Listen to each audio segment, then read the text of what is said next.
Over the course of a year, our ICNA Relief helpline receives hundreds of phone calls of women and children who have become homeless for whatever reason. Many of them have undergone domestic violence in the past. Our goal here is to get them on their feet. My name is Munazza Shahzad, and I am the Transitional Housing Coordinator with ICNA Relief in Chicago, and I'd like to show you one of the apartments in our transitional housing. It's important to understand that our program is not a domestic violence shelter. We cannot take active domestic violence cases, but it's important to note that most of our clients have gone through some kind of domestic violence in their lifetime. There are three main components to the Transitional Housing Program, one being the client, the second being the ICNA Relief staff, and the third being our volunteers or mentors. A typical client comes in at almost the lowest point of their life. They're feeling dejected, they're homeless, and they need help. They don't always know what that help will be, but they do know ICNA Relief will help them get on their feet. I really love how clients make this their own home. They decorate their own way, they hang up things on the walls, and they definitely bring their own touch to transitional housing. It makes it special. The second component is the mentors. They work at helping them learn any skill they might need to get on their feet.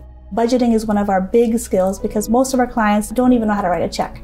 Mentors play a major role in the success of our clients. We do realize our clients are always under stress, so we want to add some fun to their lives too. So paint night, sometimes a one-dish party, sometimes a walk outside. This piece on the wall, this was done here during a paint night. We provided a paint night where someone came in and taught the kids and the adults to paint, and they really enjoyed that.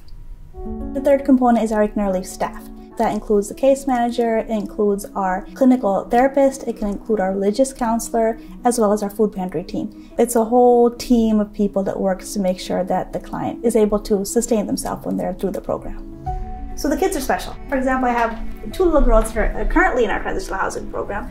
They come to my office every week with their mom for their case management meeting, and they draw me pictures. They'll always say, "I love you," and they'll hug me, and they're like, "This is the best house we've ever lived in." So when they say that, it makes my heart melt, of course. You could just tell those kids are happier.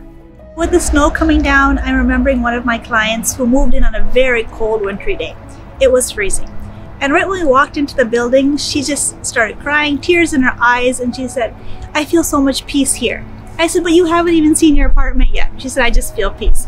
It was just getting out of this environment and into that home was such a nice thing for her. The clients at Transitional Housing come from a very diverse background. One thing that all the women in our program have in common is that they need help.